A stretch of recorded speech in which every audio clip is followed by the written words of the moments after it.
yours. All right.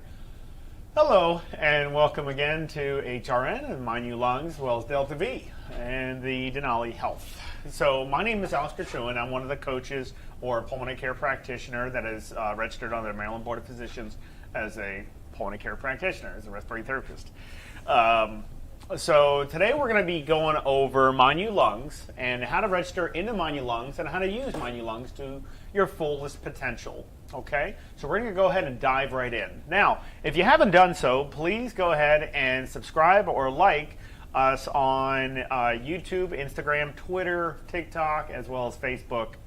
And if you have any questions or comments or any types of concerns, anything like that, please address them on the comments section, especially during this live event, and we'll be happy to address and answer any of those questions or concerns. Okay? All right. Again, I'm Grichuhin. So, we're going to go ahead and dive in. Do we have any topics right now, John? Let me turn my mic on. So just the question to start us off of, why is My New Lungs important? Why is My New Lungs important? For continuing our pulmonary rehabilitation? Well, that's a great question. Why is My New Lungs important? Okay, so let's take a look at HRN. Okay, let's look at HRN really quickly. So HRN is a telemedicine company. Okay, so it's a telemedicine company that provides pulmonary and cardiac rehabilitation. My New Lungs is also a pulmonary and cardiac rehabilitation program. The only difference between the two is HRN uses live feeds. So where we're able to see the patient from their own home using their own cell phone, their own tablet, or their own computer, anything that has a camera, any smart device. And if a patient doesn't have a certain device or they don't have cellular, then we'll send them a device to use during the therapy. It is approved by insurance and is covered by mostly all insurances. We haven't seen anything that wasn't really approved. Medicaid was the only one I found, well, the billing found to be difficult. But if like Maryland Medicaid, we cover, some other Medicaids we cover, but needless to say, every insurance company approves this program, of course, because why? First off, it has a 98.7% patient satisfactory score and improvement rating. It is a very, very high functional program. Now, let's look at My New Lungs. My New Lungs does the same exact thing. There's only one thing. It's a subscription-based. It's not used by insurance at all. You pay a certain dollar amount, which usually it just depends on what program you're getting into.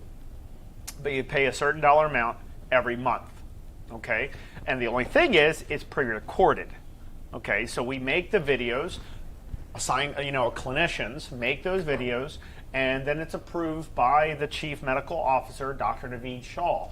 Once the approval is done and it seems to be safe and effective, then we put it onto My New Lungs for people to utilize. Okay, so what is the benefits of continuing pulmonary rehabilitation? Well, first off, lung disease is a degenerative disease. It gets worse in the overall time. So as years pass and pass, the disease progresses and gets worse, of course. For people that, especially, I can talk about people that I've rehabilitated. So for the people that I've rehabilitated, usually when I'm in HRN or My New Lungs, when I'm able to get their lung functions up, and let's say their lung functions back up to a good level for them, doctor's satisfied, the patient's satisfied, then we like to keep them that way. Okay, so meaning as we're increasing lung volumes, we're increasing lung function scores and things like that, we want to keep those people like that, if not improve more. So that's why My New Lungs is a very good program to utilize after HRN. Now, for people that have never entered an HRN, because let's say there was some complication with time, or maybe there was whatever the case may be. Maybe they're in a different country. Let's say they're in Canada. Let's say they're in Europe. Let's say they're in, let's just say they're somewhere outside of the United States. they can utilize, as well as people in the United States, can utilize My New Lungs to participate in a successful, not just maintaining, a successful pulmonary and cardiac rehabilitation program that they could do on their own time. Now, why is it important to continue pulmonary rehabilitation even after you get all your results? You know, after you've been successful, after you're able to walk further, you decrease your work of breathing, you wean off your oxygen, all that stuff. And yes, that happens all the time in here, of course. Once we get somebody up to that level, we want to keep them that way, right? So that's why continuation of, especially a maintaining program after whatever you have achieved, you want to try to maintain it. And in order to maintain it, you want to do some exercises, you know, and participating in the exercises in My New Lungs is a great, great way of how to reduce hospital readmission rates, as well as keep you comfortable and going and keep you maintained at your current status, if not improved more than that. In My New Lungs, of course, we work out with bikes, we work out with weights, we work out cardio, training, everything, how to breathe, how to walk, everything like that. Anybody who enters in any pulmonary rehab program, usually we would see people that can't walk very far and can't breathe very well. You know, we find people using a lot of supplemental oxygen and they're using a lot of medications and stuff like that to kind of help them, you know, with their symptoms. Usually after that, usually it's about a month to 2 months, people start seeing a huge amount of results. And what I mean by huge results, they're definitely able to walk further. You know, 98.7% is not something to shy at. You know, like where you're like, oh, it's only 98.7, it's not 100%. Scientists don't like to use 100% ever. Okay, and for us that majored in science, yes, you know, we look at peer review, we look at outcomes, but 98.7% is extremely high, so high that the national average in success rate for any pulmonary rehab program other than HRN and My New Lungs, every pulmonary rehab program out there has an average success score, on average. Some will be higher, some will be lower, right?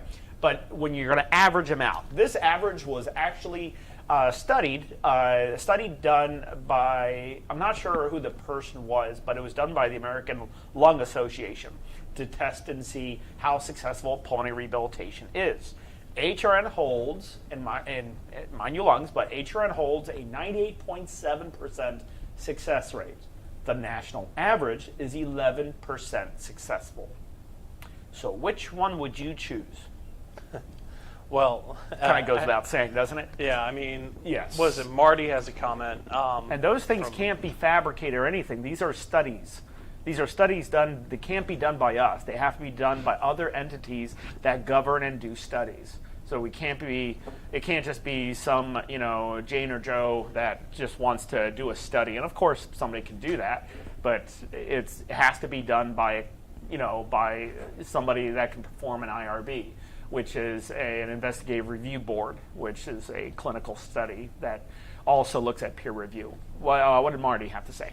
So Marty has a comment to go along with what you were saying with My New Lungs and HRN's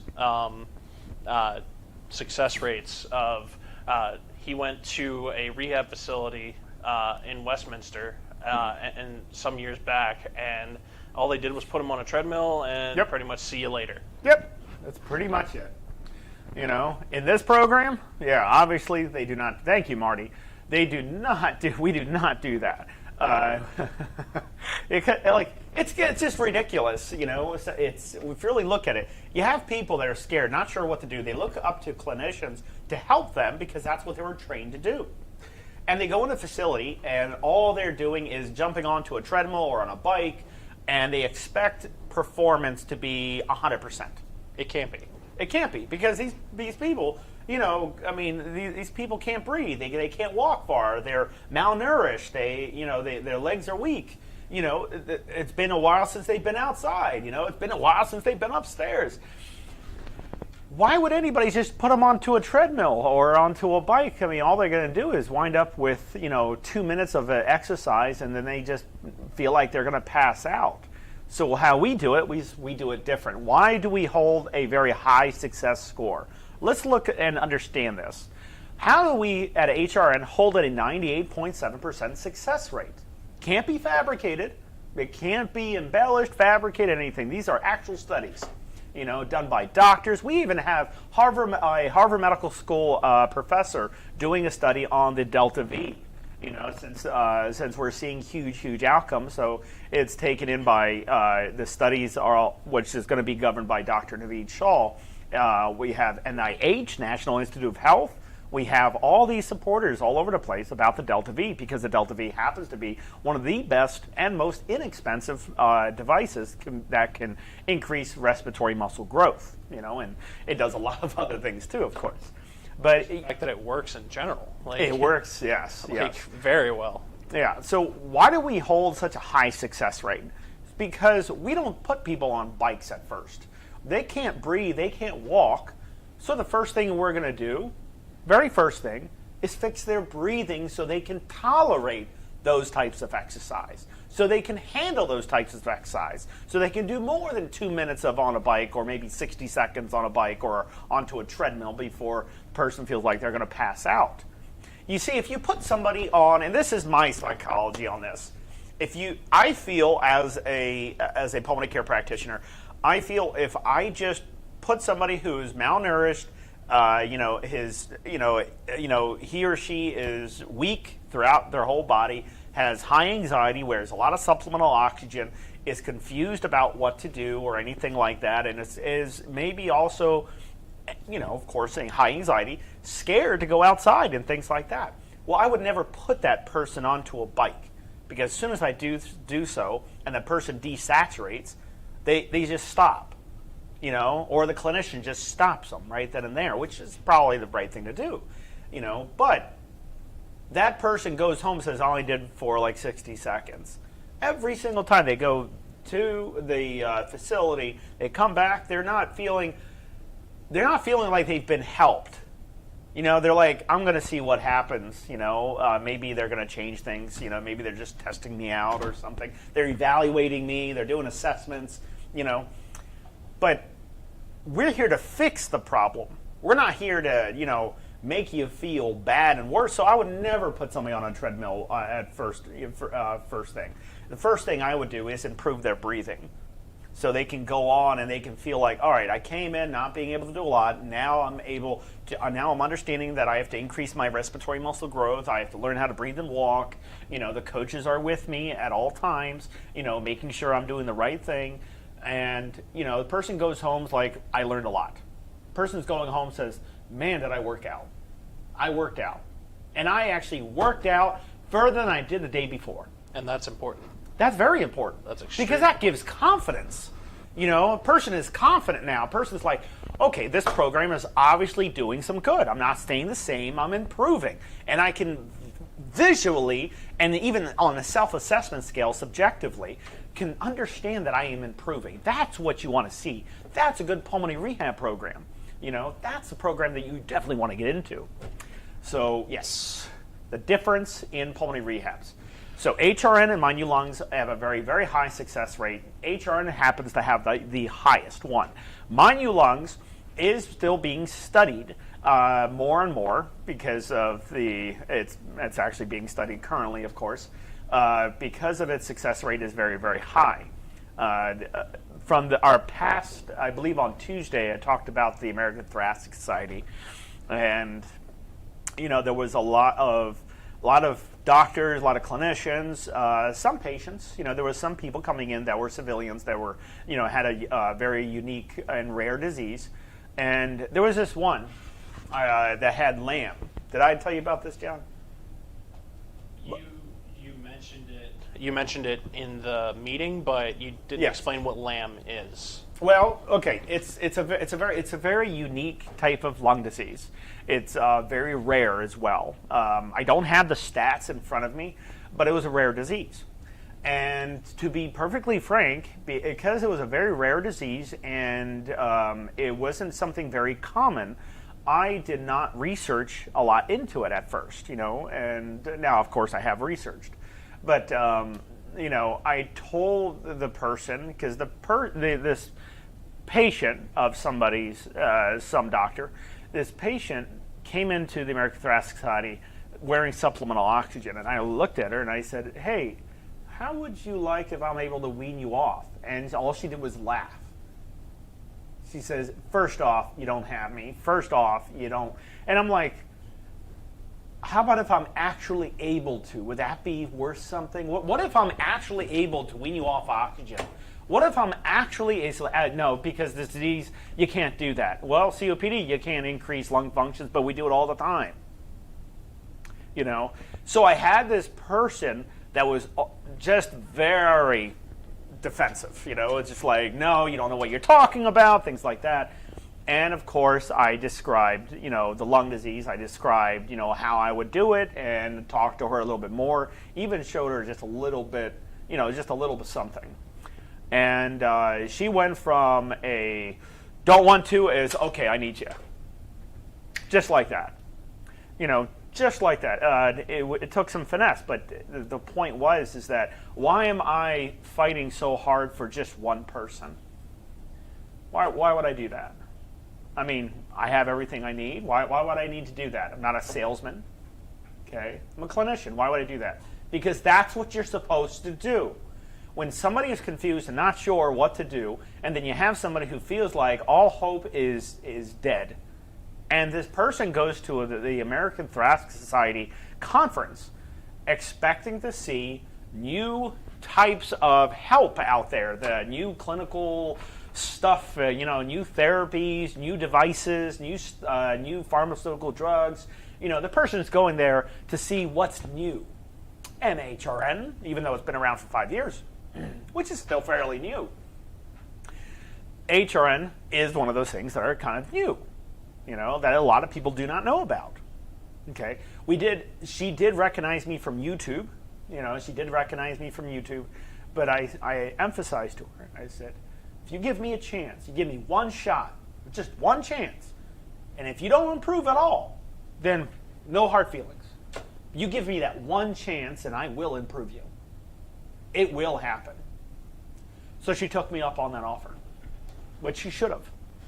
Because if the day that I say I can't do something, or let's say I can do it, but it wasn't achieved, then I'm not the greatest as I thought I would be, right? Okay, I know I'm good. Now I don't know what everyone else can do out there in the world, but I definitely know what I can do. Okay, our therapists, our practitioners, from My New Lungs to HRN, are fantastic practitioners.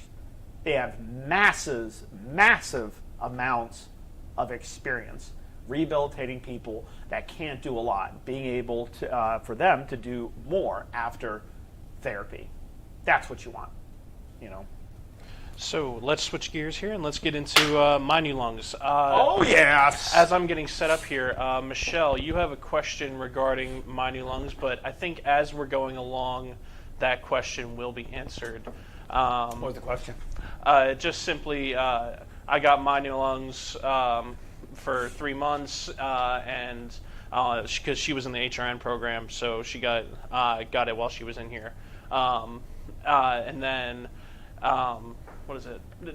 She just had a question of should she follow and complete everything that it gives her always to get the exercises and things. So yeah, I said, we'll dive into this to kind of make it a little more obvious and easy. Yep. Okay. And then we have other questions that we'll answer as we either go along or as we come back. And Alex, you have full control. All right. Okay. So, first, I'm in mynewlungs.com currently, as you see right now. Now, I'm going to move this over here just so I can better control this mouse. All right. So, I'm going to go to all courses. Do you see that up here where it says all courses? Okay. I'm going to go up there. All right. Now, I see level 1, level 2, level 3. Go down.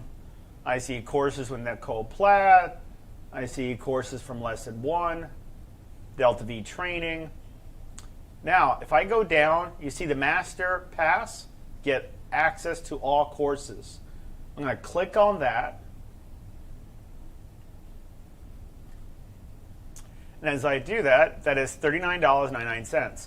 Everybody, what is the average price to go into a traditional facility to stay in there for 30 days? Let's say you went into a pulmonary rehab that's inpatient, not outpatient. Outpatient is $50 out of pocket every time you show up, you know. So, and that's, of course, sure outbeats that. But what is the price for going into a traditional facility, let's say at least a 4-star facility?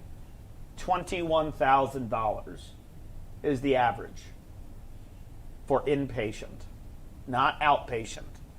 Like I said before, outpatient. So $39, yes, it is quite a bit of a bargain. So I subscribe by clicking subscribe now. All access masterclass pass. If you do have a coupon, you enter it here. Okay. And then you press apply, and then you're in. You put in your email, your first and last name, and yes, you have to put your credit card information and stuff like that. It is a membership program. It's a subscription. So let me go back now. Okay. So I'm going to go to, what do I say, subscribe. Okay. If you have a coupon, you get any type of coupon you would get from your assigned clinician, or you would get from the Mind You Lungs company itself if you're issued a coupon. And those coupons can be given by doctors, facilities, hospitals. So if you do have that type of unique coupon, you just put that code right in here and press apply, and it will reflect what's due and stuff like that on an ongoing basis. So you put your email, first name, last name, credit card information, agree to terms and condition. If you need to read the terms and condition, which are always very, very obvious, you know, it's always a good idea to read those. Not healthcare advice. This mobile application boot camp and this website, the media, are intended only for information, education, and research purposes of its users. That's because, why is that? Even though we are licensed clinicians, why do we have to put not healthcare advice? Because everybody is different. And if we can't see you, we are assuming you are doing it correctly, right? So that's we have to put these things in there like that. So let me go back to Masterclass Pass. Okay, to read the privacy policy, and it is your job to what? It is your job to cancel your subscription, and to cancel your subscription is very simple. So let's say I'm going to sign in because we're about to go over a few things here. Okay, so I'm going to sign myself in here.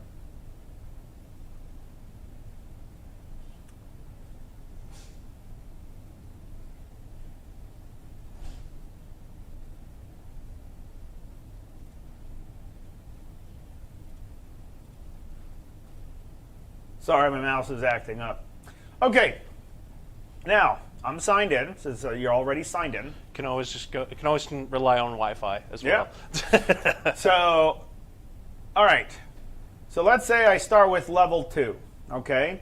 Well, first off, if I'm brand new to this, which level should I start? Level 1. Okay. Always start with the proper therapy program first. Now, once you get the Master Class Pass, you have access to every single one this has to offer. So you start with level 1. You click on that. And I'm going to say replay because I already went through this course. Okay. So I'll go over the first day. After you go through the first day, you just press continue. So you have to view the whole entire video into its entirety. And then you press continue. Then you'll go over incentive spirometry. Why did it go to anything else? Because it's organized. This is the way it's supposed to be. This is the way it should be. It's kind of hard to get lost into something like this because all you're doing is you're constantly continuing it. Or you're watching the videos, participating with, and let's say I have this for how long? 4 seconds. So right now it's going over incentive spirometry. Then, and only then. Also, you can read what's being said. Seal it with your lips, and then you're going to breathe in. Sorry. On the incentive spirometer, there is a flow meter. On that flow meter, as you can see, let's bring it a little closer. I think it's also important to note for our viewers that it is also available in other language in terms of in other languages. Yes, as absolutely. far as the captions are like concerned. right here where you see where it says English, if you needed to go into Spanish, it will put it right into Spanish. Just like so. And they have it in other languages too. But level 1, you finish out level 1. So let's just go through some of these steps here. After I finish this, let's say after I finish incentive spirometry, got to press continue to go forward. Okay, Borg scale, it goes over the basics. Is it having you do a lot of exercises? No, because that's the way it's supposed to happen. That's what's the way it's supposed to be.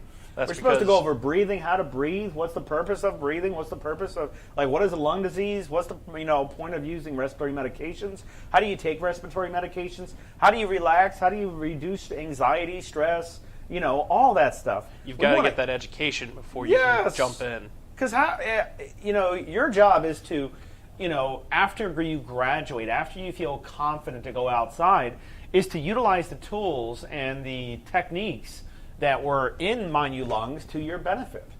To use them in everyday life, like using a Borg scale. People don't realize Borg scale is very important because when you're going over the Borg scale, watch. Well, let me animate for you. I'm going for a jog, right? You're going for a jog, all right. Going for a jog. Okay. I'm a little winded, but I feel fine. I know my name. My anxiety isn't going crazy. Take my words literally. My anxiety isn't going crazy. I know where I'm going. I'm just... Now, just out of curiosity, am I very out of breath? Yes, but it's manageable. That's the point where people don't understand, and that's why you want to understand the Borg scale. A Borg scale is a subjective scale that determines how out of breath you feel, okay, subjectively, actually quantifying it.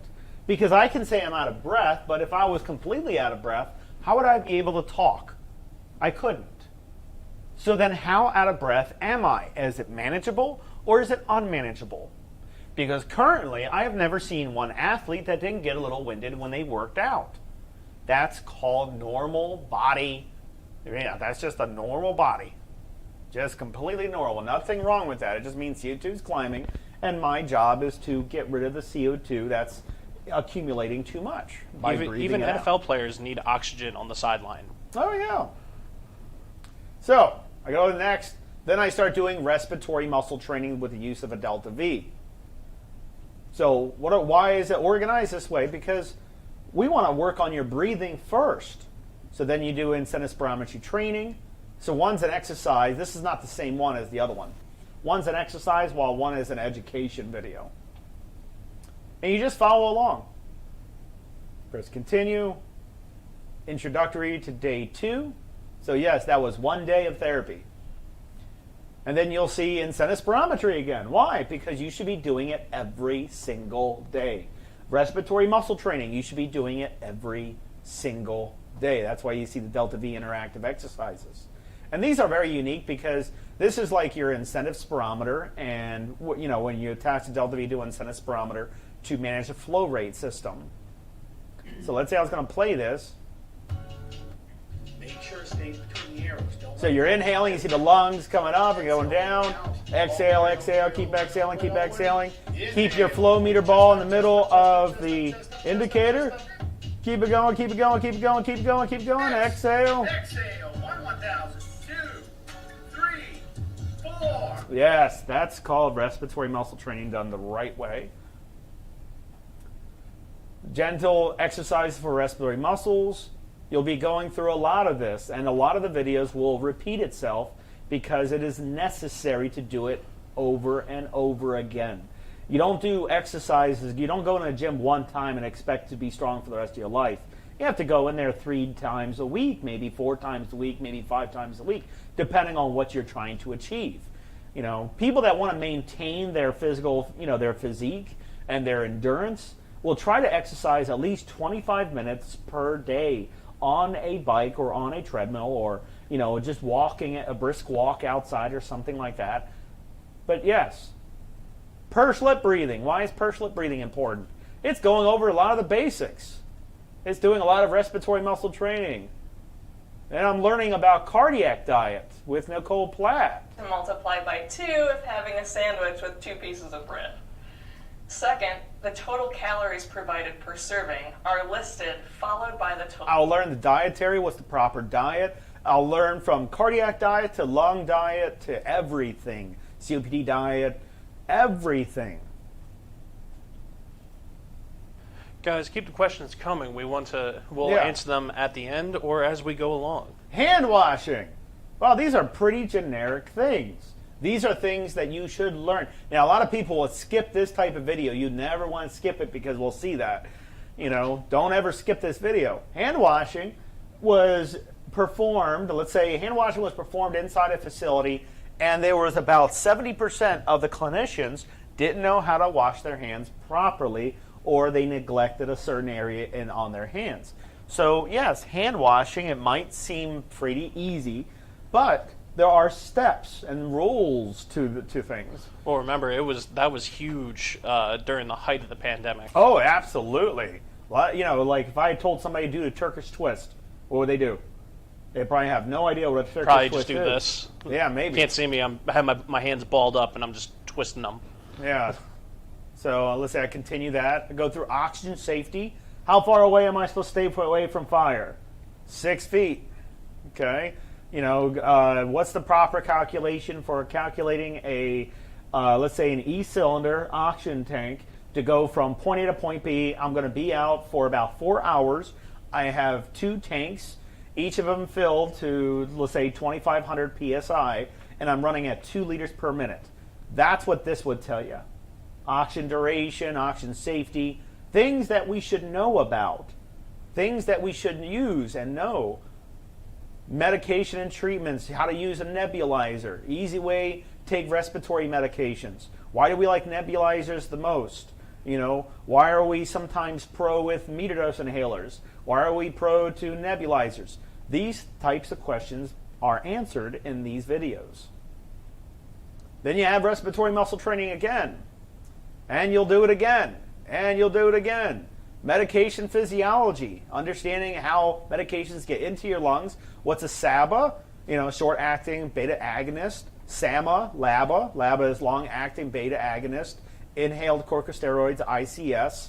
You'll learn all sorts of things about respiratory medications, what to take first, second, third, and what to do after you take those medications, which is swish, gargle, and spit. You want to rinse your mouth out. You might get thrush, especially if you take that ICS, which is I the think inhaled corticosteroid. I think everything that we've shown so far, as we continue, is really just reinforcing that question we asked at the very beginning, which is why is My New Lungs great for your pulmonary rehabilitation? And we add because videos, of the education. Yeah, and we add videos all the time, but the new videos that we add are usually more advanced videos, and you'll see them later, not in lesson 4, not in lesson 1, or something like that. So you just got to keep it going.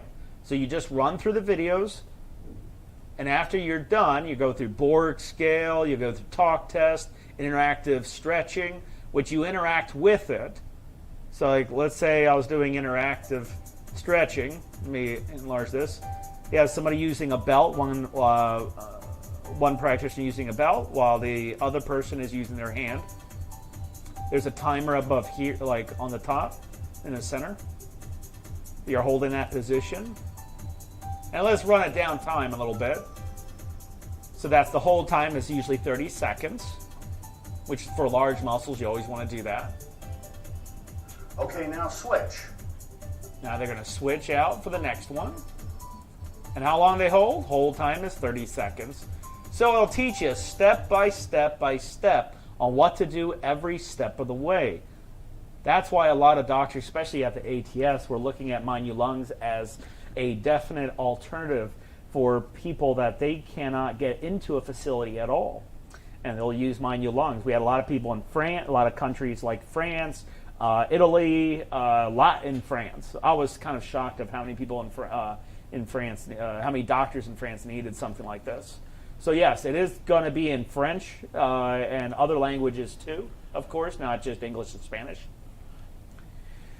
But as you finish along now, let's actually go back a little bit. Let's go back here. I'm going to go to the dashboard. Okay. Let's look at level 12.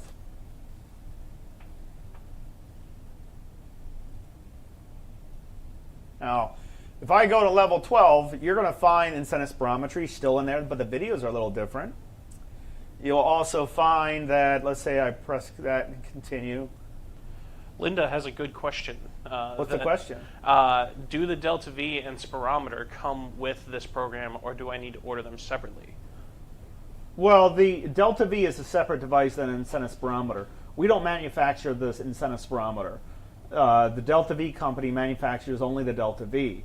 So a lot of doctors will give you an incentive spirometer, but if you don't have an incentive spirometer, they're only $12 on Amazon, or they're $12 on our store. And you can easily obtain one by ordering one of the incentive spirometers. And you can access our store by going through My New Lungs as well. Yeah, we don't add the incentive spirometer to the Delta Vs, but we do have an option to add an incentive spirometer to the Delta V for your order. But respiratory muscle training is usually done after you understand flow rate systems and stuff like that. You usually use the Delta V by itself without attaching it to the incentive spirometer. The benefit of attaching it to the incentive spirometer is to measure a flow rate system, to make sure you're breathing in and out fast enough to make the measurement correct.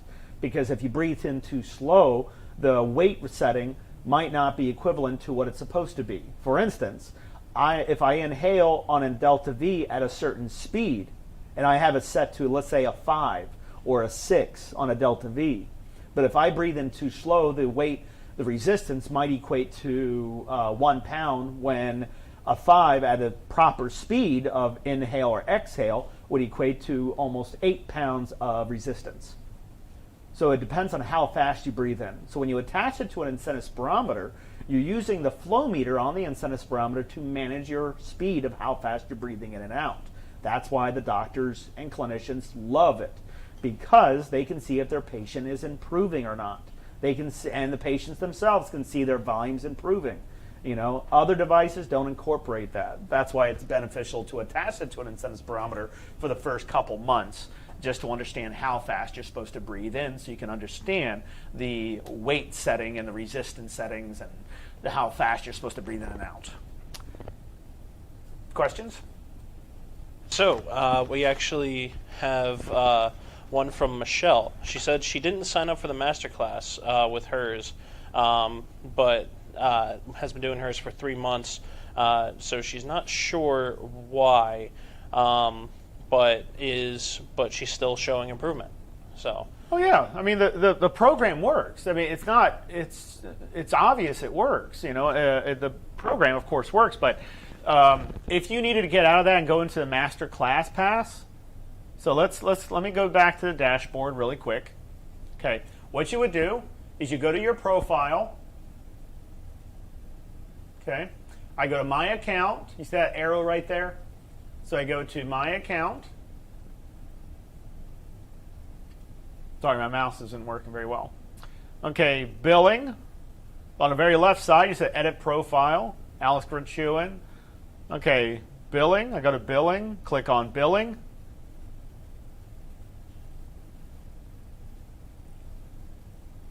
Now all I have to do is just edit this,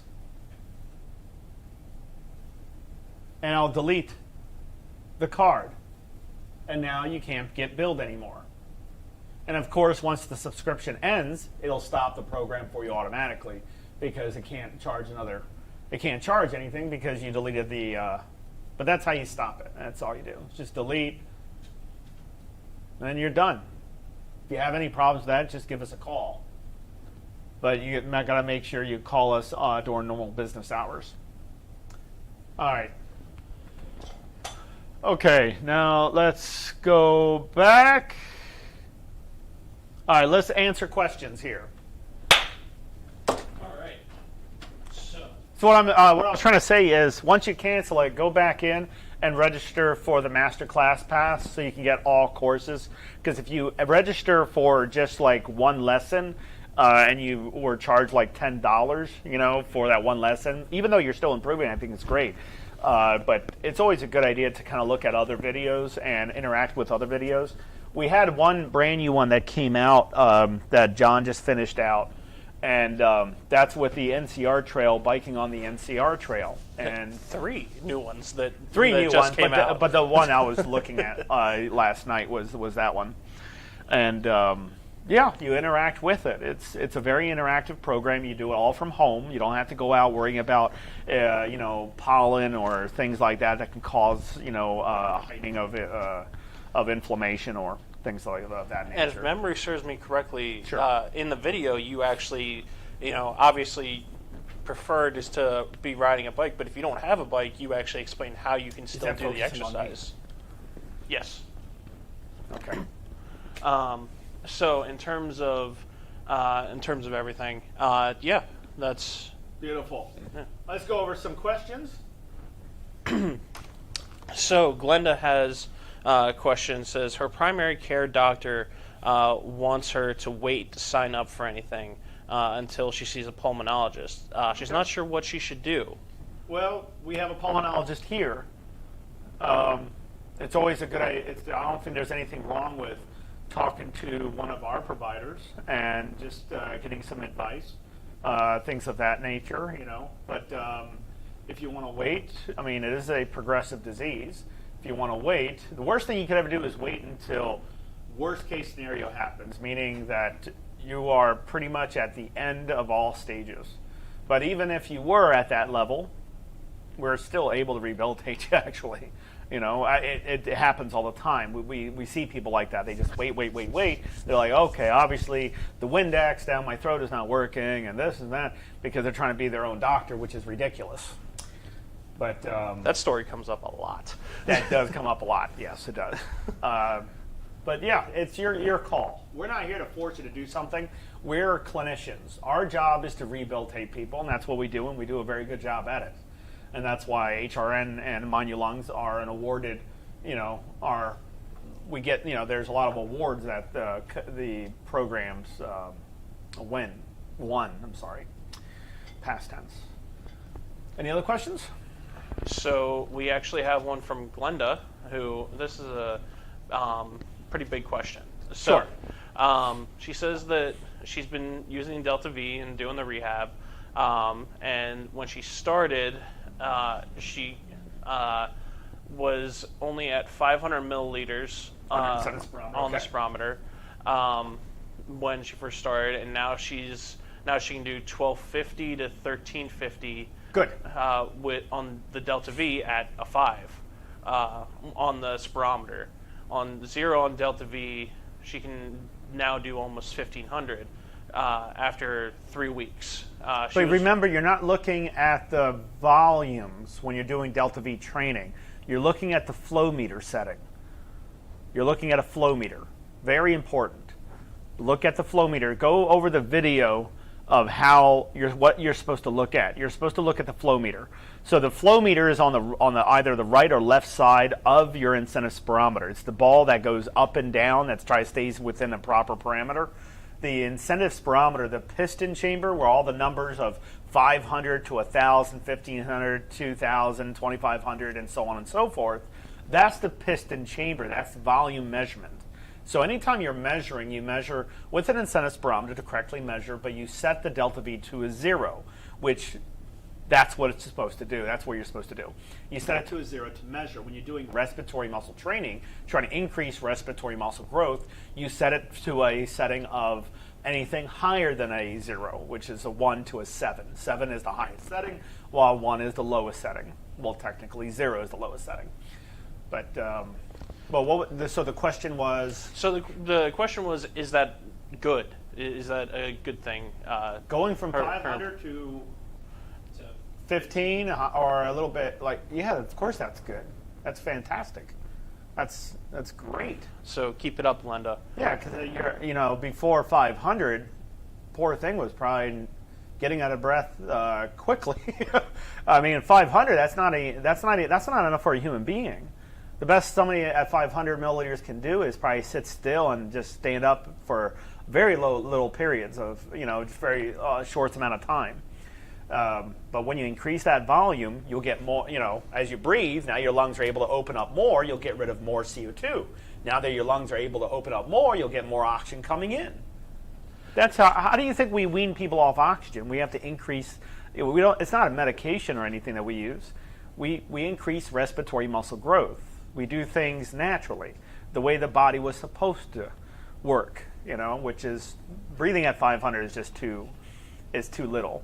Your body needs a gallon, you're giving it a tablespoon of oxygen. It's just not going to be enough. The body needs to get rid of a gallon of CO2 and you're only getting rid of a teaspoon of it. It's just, of course, your CO2 level is going to be high, you're out of breath, it's going to be too unmanageable. But yes, that's a fantastic thing that you just did.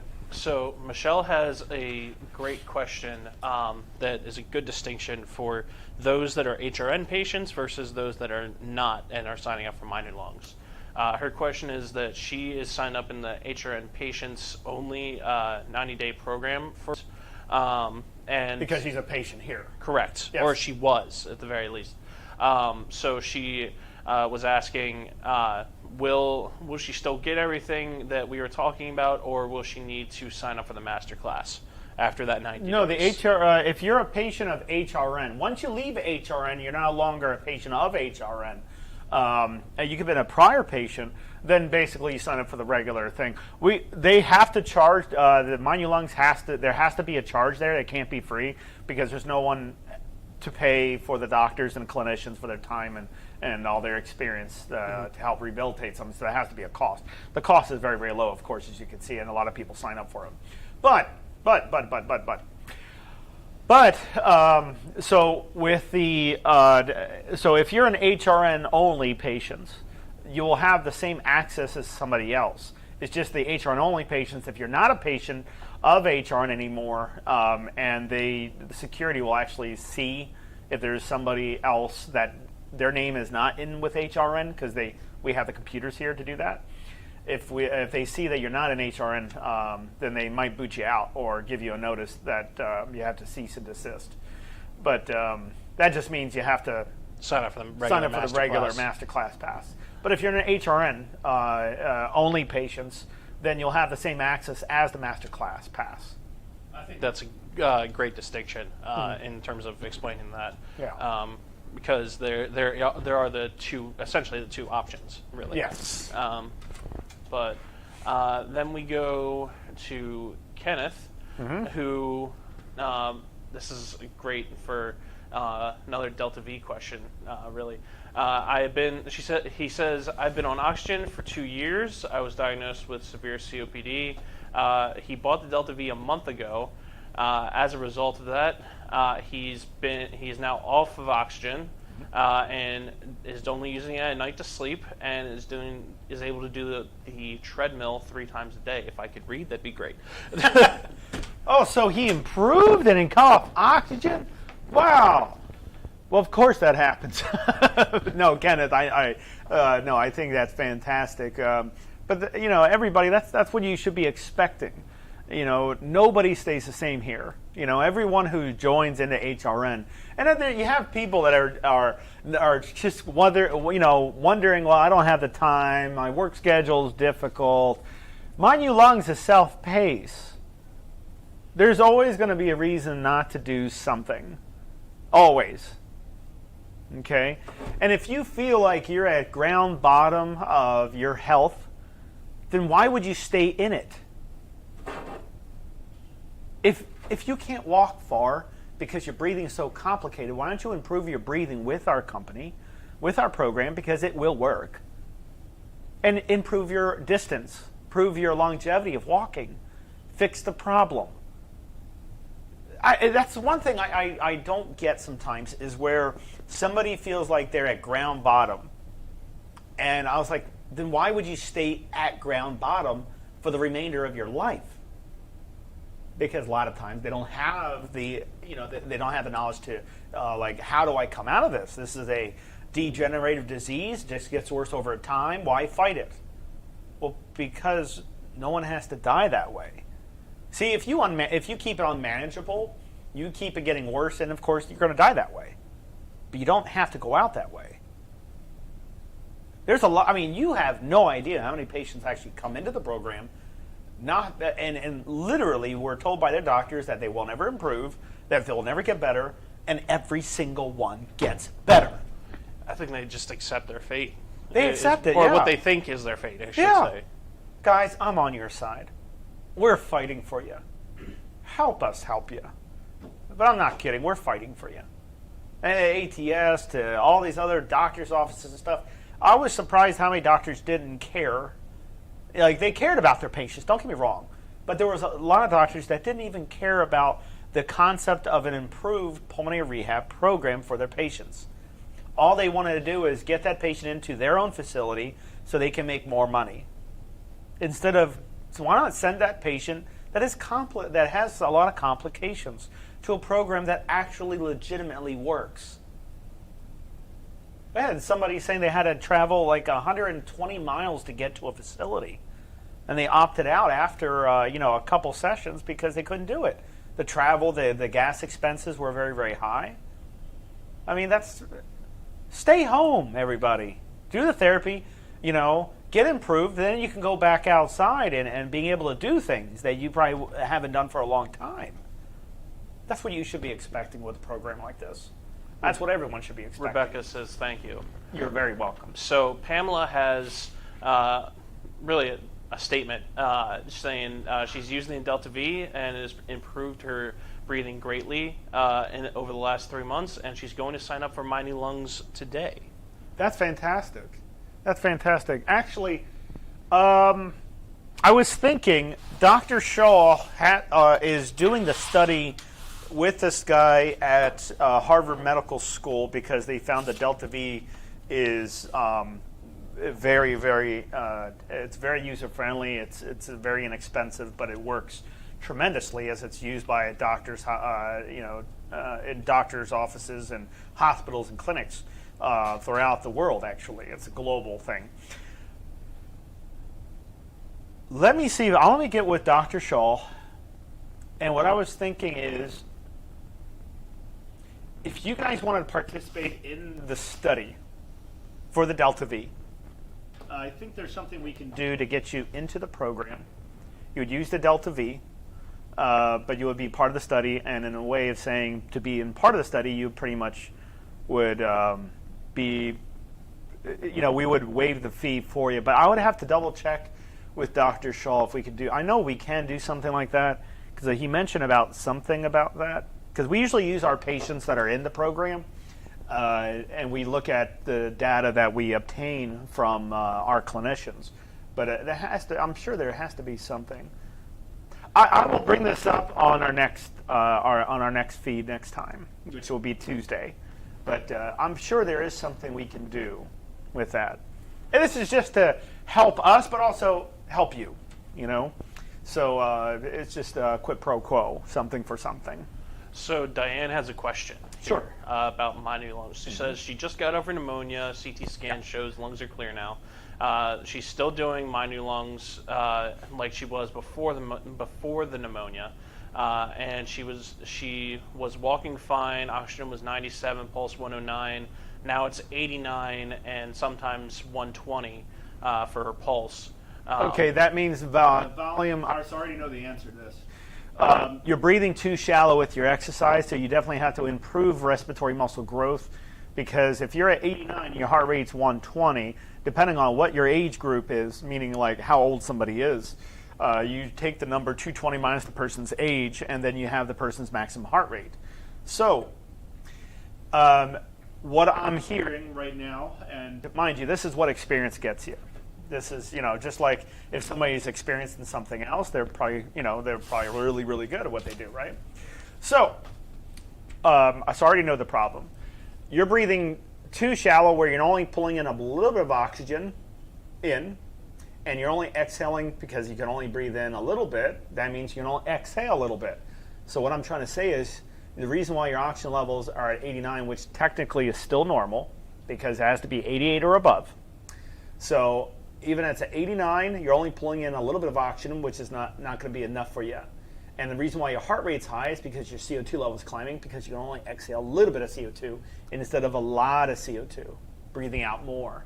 Okay, so what how to fix that is you have to improve respiratory muscle growth, get up to at least 65 milliliters per kilogram of ideal body weight. If you're not sure what I'm talking about, then it will be a good idea to make an appointment for a consultation with us. We can easily go over stuff like that. Not a problem.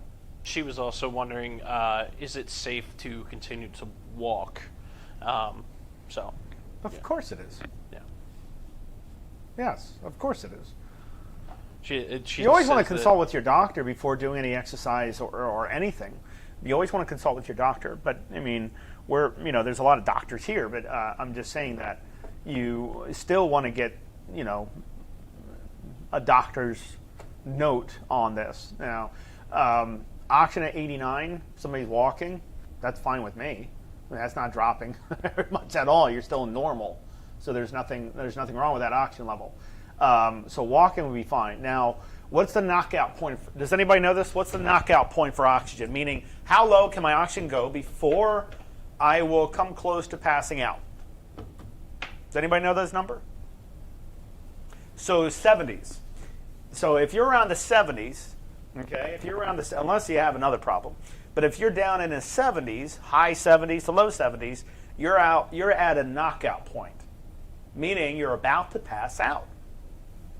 Okay, if your heart rate's very high, let's say it's jumping up to 140 and it's supposed to be between 107 to 122, but it's going up to like 140, the CO2 level is going too high, you're slowing your breath down for some reason when you should be breathing with the exercise. We go over all this stuff in Mind Your Lungs.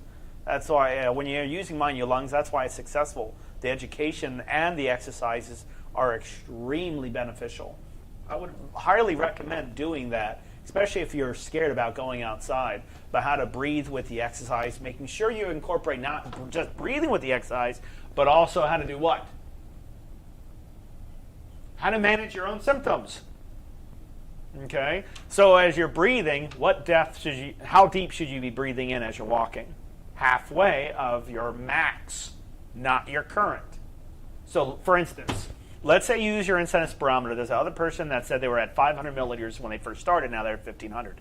Let's say you're at 500 milliliters, and that means that's the max you can breathe in, 500 milliliters, which is enough to have a squirrel breathe. That's a normal squirrel volume, And you try to breathe half of that, that would be 250 milliliters, which is constituted as not enough air coming in and out, and you're suffocating to death. Pretty much. I mean, 500 is pretty much almost at that. At 250, you're not even going, you're barely going past dead space. Excuse me. Talking a lot makes me cough. So, yes, volume is very, very important. But at 500 milliliters, you do at 65 milliliters per kilogram of ideal body weight. For instance, let's say you're 5'5". That means your volume should be around, let's make the math easy. Your maximum lung volume should be at 4,280. Let's make the math easy. Let's say 4,000. Half of 4,000 is what? 2,000. If you can get your incentive spirometer to achieve at least, let's say, half of that maximum lung volume. The maximum lung volume is 4,280. I said, let's make the math easy, and let's just say 4,000. What's half of 4,000? 2,000. That is how deep you should be breathing as somebody who is at least 5'5". No one should be breathing this shallow. That's not enough. It's not enough for a whole entire human body to breathe that shallow. You're dying. You're basically, and you're going to make me cry. It's the worst thing you could ever do. Pick up volume. It's half of your max. But like I said, if you have any problems, just consult with us and we'll help you. Any other questions? No, not right now. If anybody has any final questions before we wrap up here, please put them in the comments section as we are running down on time. And just remember, everybody, when you're walking and breathing, Okay, when you're walking and breathing, remember, let me move this out of the way really quick. If you're walking and breathing, you take one step. How deep do you breathe in? Halfway, enough to see chest rise, shoulder rise. So I take one step. The other step, the other leg, I'm breathing out. One leg, I breathe in. One leg, I breathe out. Now, if you're breathing too shallow like this, it won't work. You have to breathe in deep enough to get rid of enough CO2 so your heart rate doesn't go up too much, and you have to be breathing deep enough so your oxygen can stay up high. If you breathe too shallow, your oxygen level is going to go down. What I'm trying to say is that, let's say your legs consume a gallon of oxygen, okay, every 6 seconds, but you're only providing it with half a gallon of oxygen. That means what? There's not enough fuel. Your oxygen level is going to be too low. That's what you want to work on. Work on the walk and breathing, right? So one step inhale, one step exhale. Use Mind You Lungs and go over the walk and breathing pace and depth videos. And they're on there. Use Mind You Lungs, but don't be those, some people that are, and I'm not saying anybody in here or anything, but there are some times where people will try to do their own thing, thinking they know exactly what to do in every step of the way. Doctors, the reason why they're called doctors is because they have to go to school for X amount of time. It's usually 8+ years, sometimes 12 years on average. Okay, you don't think you can consume all the knowledge of a doctor, in just a couple weeks or a couple months. They go to school constantly. We have to go through so much continual education. Go with the clinicians who are expertise in those areas. So don't be your own doctor is what I'm trying to say. Let us do our job, okay? And our job is to rehabilitate people with lung and heart disease. Anyways, I'll see you guys later. Thanks.